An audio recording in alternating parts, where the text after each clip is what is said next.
নমস্কার, শান্তন টিভির পর্দায় আপনাদের সকলকে স্বাগত। সাথে আছে দীপান্বিতা। চোখ রাখবো সংবাদে। ভাইয়ের হাতে ভাই খুন, ঘটনা রহিমপুর পূর্বপাড়ায়। এলাকা মসজিদের পাশের বাড়ির আমির হোসেনকে তার ভাই ইমাম হোসেন ছুরিকাঘাতে খুন করেছে বলে অভিযোগ। বড় ভাইয়ের ছুরির আঘাতে মৃত্যু ছোট ভাইয়ের। ঘটনা রহিমপুর পূর্বপাড়া এলাকায়। বড় ভাই ইমান হোসেনের ছুরির আঘাতে মৃত্যু ছোট ভাই আমির হোসেনের। ঘটনা শুক্রবার সকালে রহিমপুর পূর্বপাড়া ৫ নং ওয়ার্ড এলাকায়। বর্তমানে বক্সনগর সামাজিক স্বাস্থ্য কেন্দ্রে রয়েছে মৃতদেহ। জানা যায়, পারিবারিক বিষয় নিয়ে দু ভাইয়ের মধ্যে দীর্ঘদিন ধরে ঝগড়া চলছে। এ ঝামেলাকে ঘিরে শুক্রবার সকালে বড় ভাই ছোট ভাইকে ছুরি দিয়ে আঘাত করে রক্তাক্ত করে। রক্তাক্ত অবস্থায় বক্সনগর সামাজিক স্বাস্থ্য কেন্দ্রে নিয়ে আসলে মৃত্যুর কোলে ঢলে পড়ে ছোট ভাই আমির হোসেন। আমির হোসেনের বয়স ২৮ বছর। ঘটনার মূল অভিযুক্ত বড় ভাই ইমান হোসেনের দিকে। ঘটনার খবর পেয়ে পুলিশ এসে তদন্তে নেমেছে। তবে যতটুকু খবর, বড় ভাই অভিযুক্ত ইমান হোসেন পলাতক। পরিবারের লোকদের কাছ থেকে জানা যায়, শুক্রবার সকালবেলা অভিযুক্তরা আমিরের বাড়িতে গিয়ে আক্রমণ করে। পরে আমির হোসেন বাঁচার জন্য ঘর থেকে কোনো রকমে দৌড়ে পালিয়ে যাওয়ার চেষ্টা করে। কিছুক্ষণ দৌড়ানোর পর মাটিতে পড়ে যাওয়াতে বড় ভাই ইমান হোসেন তার ছেলে মিলে তাকে প্রথমে মারধর করে। পরে ছুরির আঘাতে তার ঘটনাস্থলে মৃত্যু হয়েছে। এলাকার লোকজন বিষয়টি দেখতে পেয়ে তড়িঘড়ি বক্সনগর সামাজিক স্বাস্থ্য কেন্দ্রে তাকে নিয়ে আসে। তোমার ভাই মারা গেছে? কে মারছে? ভাইবে লাগছে তারা, আমার বড় ভাই আর বেটা, আমি তো সবাই ছোট। এর নাম কি? আমির হোসেন। আর মারছে কে? মারছে দুনু ভাই তারা লাগছে, বড় আর ইমান বেটা। তোমার বাড়ি কোন জায়গা? রহিমপুর। মারা গেছে? মারা গেছে।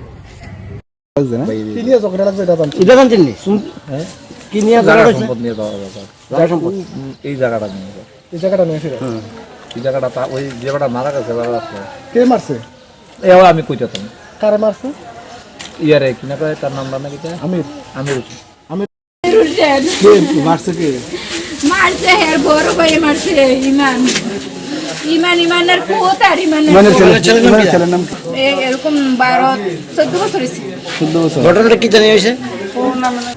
একজন ছেলে নিয়ে এসেছিল, তো জিজ্ঞেস করলাম বাড়ির মধ্যে পিটাপিটি হচ্ছে।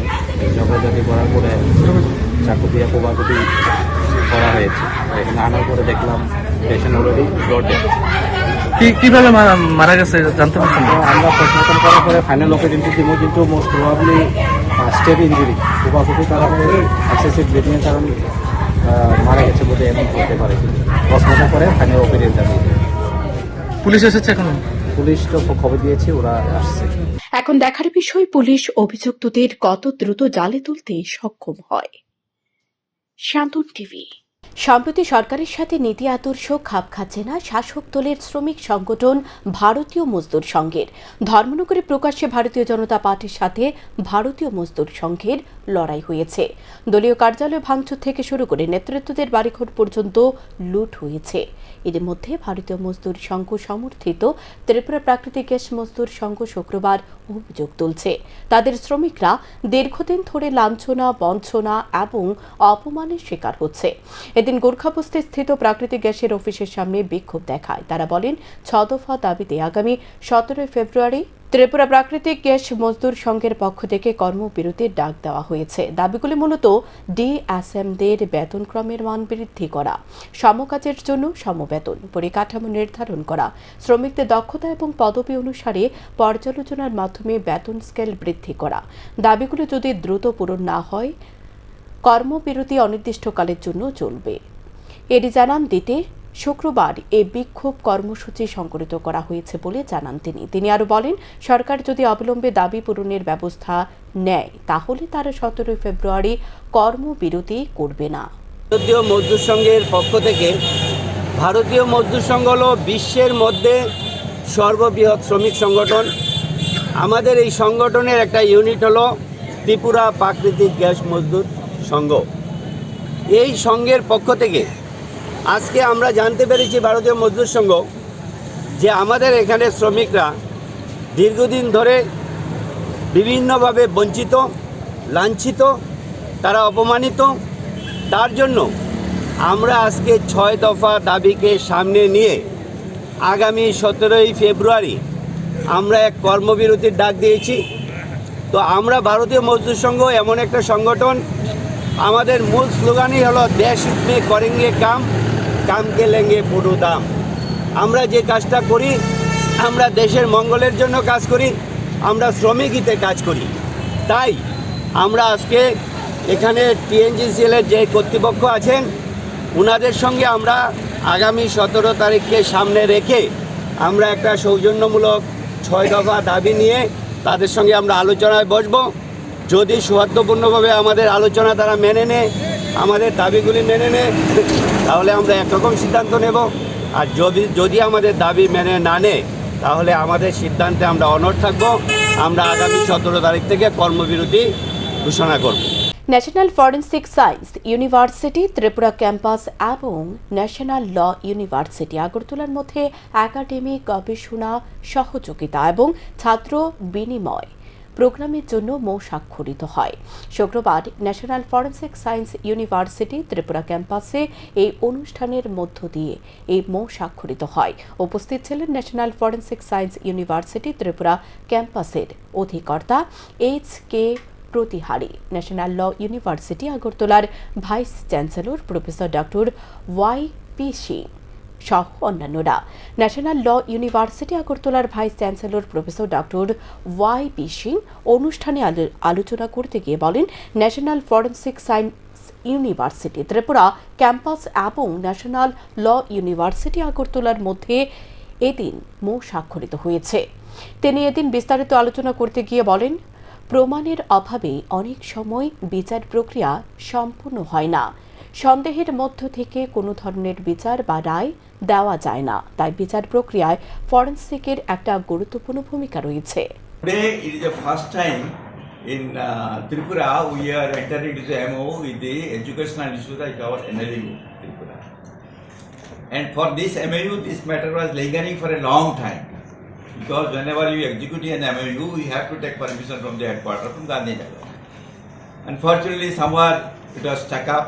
Then one day I met our honorable VC sir, and he just advised me that we want to do it as quickly as possible. Then again I kept on pursuing, and only few days back we got the approved, and immediately I have shot in the papers, and he has agreed.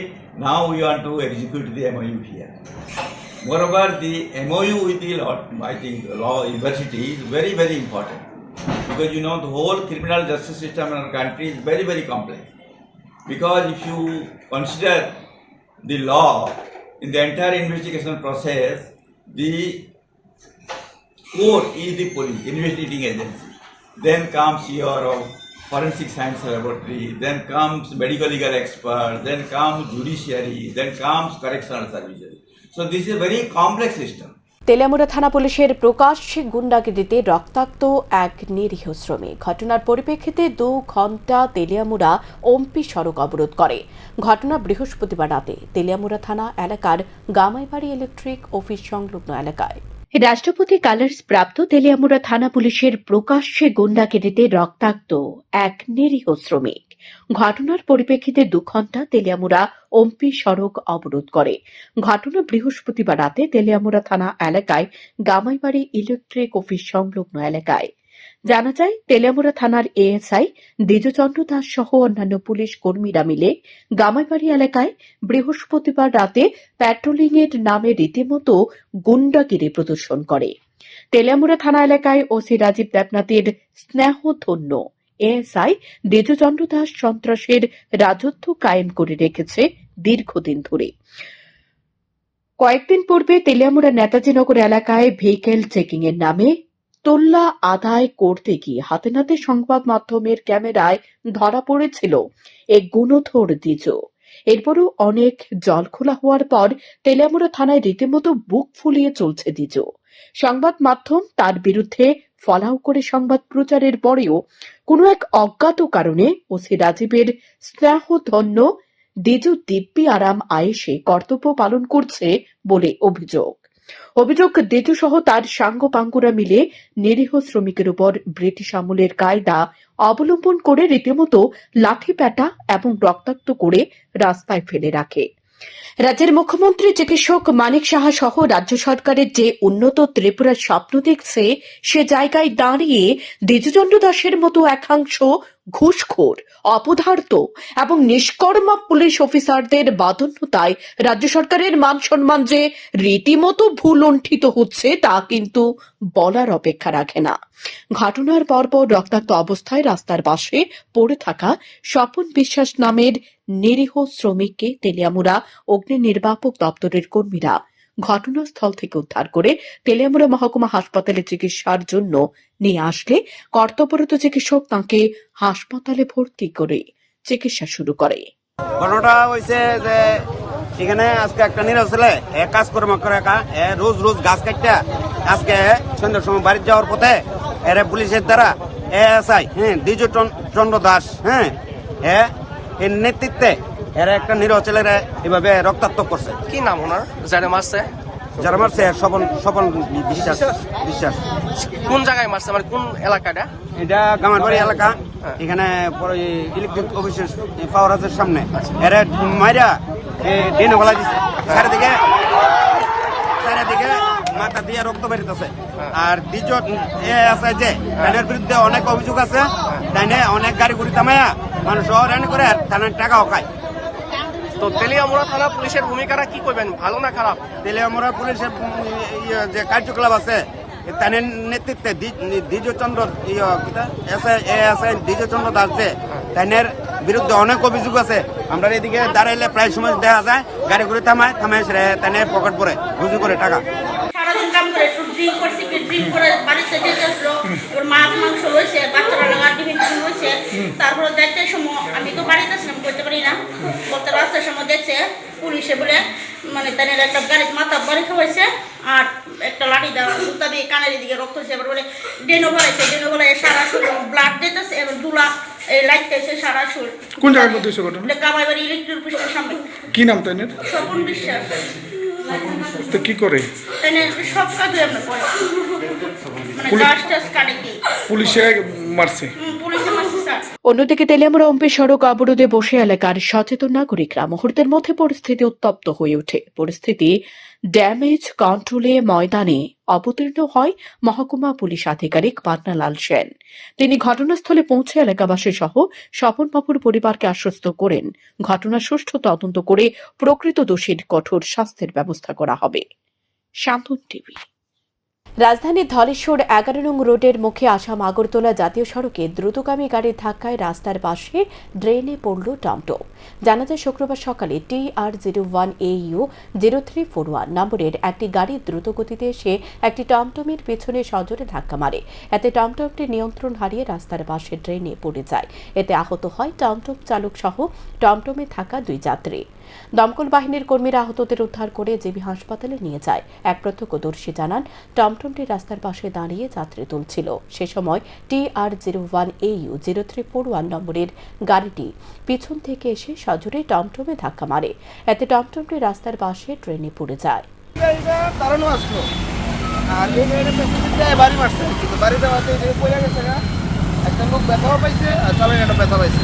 আচ্ছা, এটা কি গাড়ি ছিল? এটা এটা সুজুকির একটা সিলারিও। এটা টমটম। টমটম এখন দাঁড়িয়ে ছিল, দাঁড়ায় আসলো, টমটম প্যাসেঞ্জার বইতে আসলো, দাঁড়ায় পাইছে আয়া বাড়ি মারছে। সে কি রোডে ছিল না? এই জায়গাটা দাঁড়ায় প্যাসেঞ্জার হইতেছে টমটম। ব্যথা কজন পেয়েছে? তিনজন। মানে এরটা জেলাসুন রোড, চন্দ্রপুর রোড আর কি। আর মাথাতে লাগছে একজনের ভালো। কোন স্টুডেন্ট ছিল না? স্টুডেন্ট ছিল না? না। শুক্রবার লেচুবাগান স্থিত হস্তশিল্প সেবা কেন্দ্র আগরতলার উদ্যোগে government college of art and ক্রাফটে 50 জন ছাত্রছাত্রীদের নিয়ে 3 দিনের নৈপুণ্য প্রদর্শন এবং সচেতনতামূলক শিবিরের আয়োজন করা হয়। অনুষ্ঠানে শুভ সূচনা করেন রাজ্যের রাষ্ট্রপতি পুরস্কারপ্রাপ্ত কারিগর তপন চন্দ্র দাস। সচেতনতা শিবিরে ত্রিপুরার ঐতিহ্যবাহী বাঁশ এবং বেত শিল্পের প্রদর্শনী তরুণ ছাত্রছাত্রীদের মধ্যে শিল্পের প্রতি আগ্রহ বর্ধনের জন্য দেশের মাননীয় প্রধানমন্ত্রী নরেন্দ্র মোদী বস্ত্র মন্ত্রণালয়ের মাধ্যমে এই অনুষ্ঠান করার নির্দেশ জারি করা হয়েছে। আজ আমরা লিচুবাগানস্থিত হস্তশিল্প সেবা কেন্দ্র আগরতলা শাখা ভারত সরকারের ফিল্ড অফিসে 3 দিন ব্যাপী ক্রাফট অ্যাওয়ারনেস কাম ডেমনস্ট্রেশন প্রোগ্রামের শুভ সূচনা করেছি। এই অ্যাওয়ারনেস প্রোগ্রামে উপস্থিত আছেন আমাদের গভর্নমেন্ট আর্ট অ্যান্ড ক্রাফট কলেজের 50 জন ছাত্রছাত্রী যারা বিএফএ সেকশন থেকে এসছে, এবং উপস্থিত আছেন আমাদের আর্ট অ্যান্ড ক্রাফট কলেজের ফ্যাকাল্টিগণ। এবং এই সচেতনতা শিবিরের মাধ্যমে আমরা তরুণ প্রজন্মের ছাত্রছাত্রীদের মধ্যে আর্ট অ্যান্ড ক্রাফটের প্রতি জাগরুকতা সৃষ্টি করতে চাইছি, এবং আগামী দিনে যাতে তারা এইটাকে পেশা হিসেবে গ্রহণ করতে পারে এবং নিজেকে আত্মনির্ভর করে তুলতে পারে, এবং আমাদের যে লোকাল ফর ভোকাল যে কনসেপ্ট আছে ওইটাকে অ্যাওয়ারনেস করতে পারে, এবং ভারত সরকারের যে বিভিন্ন ধরনের ফান্ডেড স্কিমগুলি আছে, যেগুলি প্রধানমন্ত্রী বিশ্বকর্মা যোজনা হোক বা পিএমইজিপি যোজনা হোক, এগুলি অ্যাভেল করার জন্য এবং ওদের মধ্যে জাগরুকতা সৃষ্টি করার জন্য আমাদের মাননীয় প্রধানমন্ত্রী প্রত্যেক শাখায় এই প্রোগ্রাম আয়োজন করার জন্য সার্কুলার জারি করেছেন। প্রতিভা কখনোই প্রতিবন্ধকতায় আটকে থাকে না। তেলিয়ামুড়া ব্রহ্মছড়ার এলাকার রাজদীপ চৌধুরী তেলিয়ামুড়া ইংরেজি মাধ্যম দ্বাদশ শ্রেণী বিদ্যালয়ের 7ম শ্রেণীর ছাত্র। ছোটবেলা থেকেই রাজদীপ কিবোর্ড বাদক, পেশায় বাইক মেকানিক্স।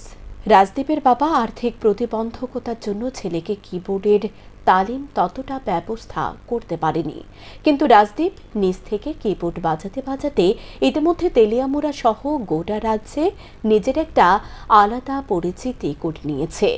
ইতিমধ্যে রাজদীপ 7ম শ্রেণীর ছাত্র হলেও গোটা তেলিয়ামুড়া সহ রাজ্য জুড়ে একজন কিবোর্ড বাদক হিসেবে প্রতিষ্ঠিত হয়েছে বলা যায়। তবে রয়েছে বেশ কিছু প্রতিবন্ধকতা।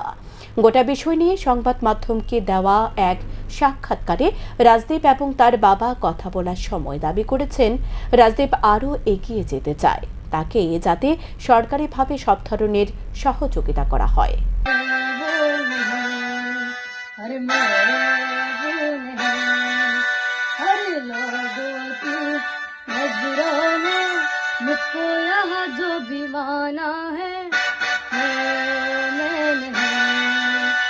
ওই ছোটোবেলায় তাকে ম্যাপ সম্বন্ধে একটু দেখতেও ভালোবাসতো। এরপরে এইভাবে বিভিন্ন রাজ্যের এবং ওয়ার্ল্ডের কিছু ক্যাপিটাল শিখছিল। হ্যাঁ, তার থেকে আমরা তার নামটা রেখেছে মানে গুগল শিশু রাজদীপ, এবং ছোটোবেলায় কয়েকজন তাকে পিয়ানো সম্বন্ধে একটু দেখাচ্ছিল এবং শিক্ষা প্রশিক্ষণ দিয়েছিল, এবং ছোটোবেলা থেকে সে কিবোর্ড বাজিয়ে গান করত। সেই জন্যই আমরা গুগল শিশু হিসেবে নাম দিয়েছি ছোটোবেলা থেকে। তখন প্রায় নার্সারি থেকেই প্রায় ধর না 5 থেকে 6 বছরের থেকে শুরু হয়েছে। তো হ্যাঁ, এই কাজটা করতে গিয়ে সে খুব দ্রুত গতিতে একটু আগে গেছে। আমি ছোটবেলা মানে কিবোর্ড বাজাতাম আর কি, মানে আমার বোনের সাথে মানে আমি গিয়ে আমার মানে দু একদিন মানে এক দুজন স্যারের কাছে আমি শিখেছি মানে কিবোর্ড বাজানো, এবং স্যার ম্যামের কাছে শিখে এবং আমি নিজে এখন আমি বাজাচ্ছি। ছোটবেলা আমাকে নিয়ে একটা সাংবাদিক সম্মেলন করা হয়েছিল। সে সময় আমি কুইজ এবং অনেক আমি কিবোর্ড বাজিয়ে গানগুলো করেছিলাম। এরপর সাংবাদিক আঙ্কেল আমাকে নাম দিয়েছিল গুগল শিশু রাজদীপ। তাই রাজধানীর NHRCCর জুডো হলে শুক্রবার থেকে শুরু হলো 3 দিন ব্যাপী উশু কোচ শিবির। শুক্রবার থেকে শুরু হয় এই শিবির, চলবে 16ই ফেব্রুয়ারি পর্যন্ত। রাজ্যের 8টি জেলা থেকে শিবিরে 5 জন করে মোট 40 জন কোচ অংশগ্রহণ করবে। এদিন শিবিরের উদ্বোধনী শিবিরে উপস্থিত ছিলেন ওবিসি কর্পোরেশনের চেয়ারম্যান তাপস মজুমদার সহ অন্যান্যরা। তাপস মজুমদার জানান, উশু কোচদের নিয়ে 3 দিন ব্যাপী শিবিরের আয়োজন করা হয়েছে। উশু খেলা দেশের পাশাপাশি বিদেশেও জনপ্রিয়, তাই এই খেলার কোচদের নিয়ে 3 দিন ব্যাপী প্রশিক্ষণ শিবিরের আয়োজন করা হয়েছে। এখানে আগরতলার NRCC মাঠে যে অডিটোরিয়াম আছে, এখানে 3 দিন ব্যাপী আগামী 3 দিন ব্যাপী ওশো যে খেলাটা আছে তার একটা 3 দিনের ক্যাম্প চলছে। আজকে তো এখানে উদ্বোধন হলো, এবং এখানে যারা সারা ত্রিপুরা রাজ্যের যারা ওশোতে যারা কোচ আছেন, যারা খেলা শেখান, তাদেরকে নিয়ে আজকে 3 দিন ধরে এই ক্যাম্পটা চলবে। এবং এই খেলাটা অত্যন্ত জনপ্রিয়, সারা বিশ্বের মধ্যেই খেলাটা জনপ্রিয়তা পেয়েছে দীর্ঘদিন ধরে, দীর্ঘ বছর হয়েছে, যেটা আমাদের দেশেই সৃষ্টি হয়েছে। এবং গৌতম বুদ্ধজি যিনি এই খেলাটার সৃষ্টি করেছিলেন। এটা বেশিরভাগ আমরা দেখেছি সেটা চায়নাতে সেটা বেশি জনপ্রিয় এবং বর্তমান সময়ে সে ইন্ডিয়াতেও এবং আমার ভারতবর্ষেও এবং অন্যান্য দেশগুলিতেও এবং অলিম্পিকেও সেটা খেলা হয়। তো এত মানে জনপ্রিয় খেলা, অলিম্পিকে তো সেটা খেলা হয়। এখনকার মতো সংবাদ এ পর্যন্তই। চোখ রাখুন শান্তন টিভির পর্দায়। নমস্কার।